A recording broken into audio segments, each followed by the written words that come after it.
Bonjour, je m'appelle Mélanie Yvonne Villanueva et aujourd'hui, je vais parler de la disparition des abeilles.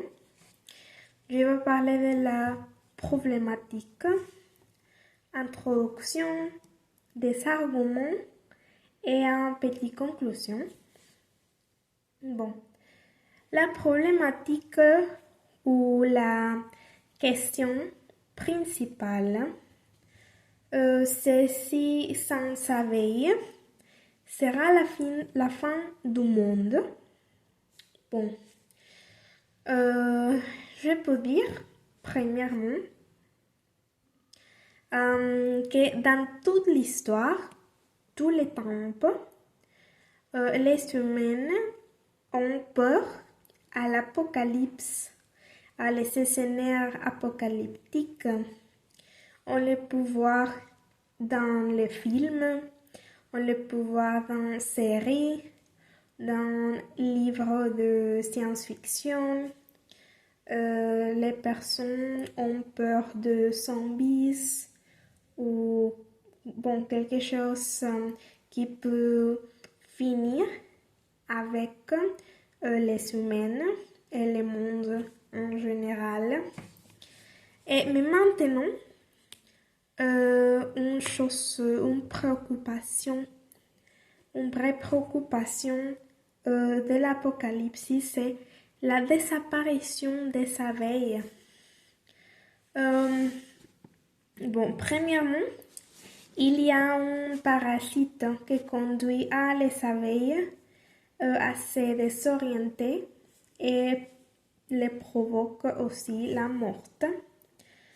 Je peux citer ici Einstein qui dit que sans abeilles, les humains seulement ont quelques années. Et dans un peu de mots, oui, sans abeilles, le monde peut finir. À mon avis, sans abeilles, il n'y a pas de monde, il n'y a pas d'humains, il n'y a pas de vie. Quelques personnes peuvent dire que c'est meilleur vivre sans abeilles parce qu'elles sont très ennuyantes, parce que à quoi ça sert la vie des abeilles, que c'est meilleur sans les abeilles.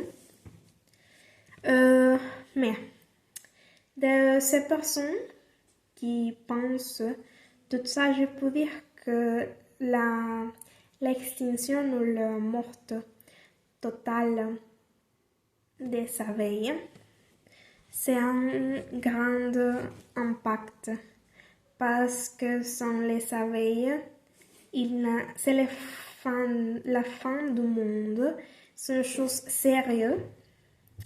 Je peux soutenir tout ça avec, je peux dire que par exemple les fleurs sont pollinisées, les plantes, tout ça, c'est important la pollinisation et on sait que sans abeilles, il n'y a pas de pollinisation. Donc, il n'y a pas de fleurs, il n'y a pas de plantes, il n'y a pas de beaucoup de choses. Donc, si on commence à perdre les abeilles, on commence à perdre beaucoup de choses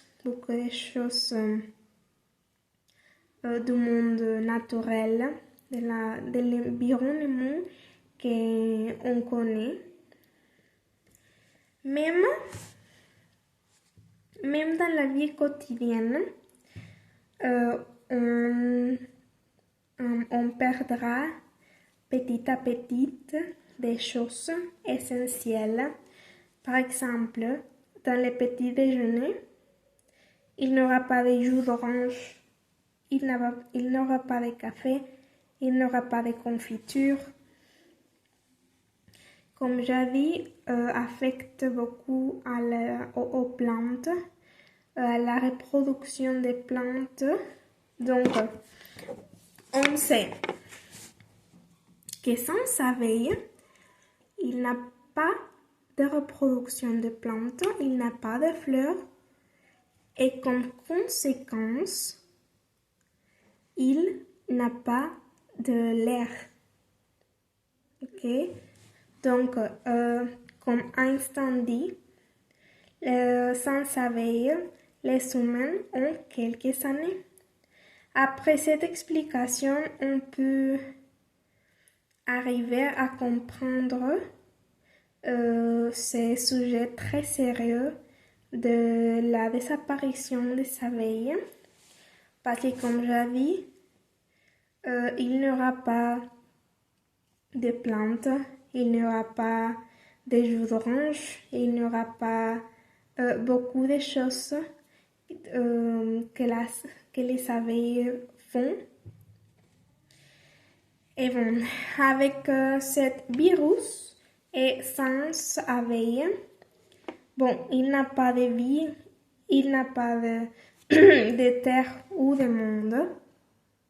Mais bon, on sait que tous les animaux sont importants, que toutes les choses du planète sont importantes pour vivre ou sont importantes pour avoir quelque chose essentiel ou pas essentiel. Mais c'est différent avec les abeilles parce que bon, si on perd quelque chose, quelques espèces des animaux, ce n'est pas le même que perdre les abeilles parce que les abeilles oui, tous les animaux, comme je dis, sont importants, mais les abeilles sont essentielles pour la vie des humains et la vie des plantes. Donc, comme j'ai dit, tous les animaux sont importants et tous les animaux et toutes les choses de la vie ont un rôle important, mais les abeilles sont indispensables pour pouvoir vivre, pour avoir un vie dans la Terre, dans les planètes. Merci.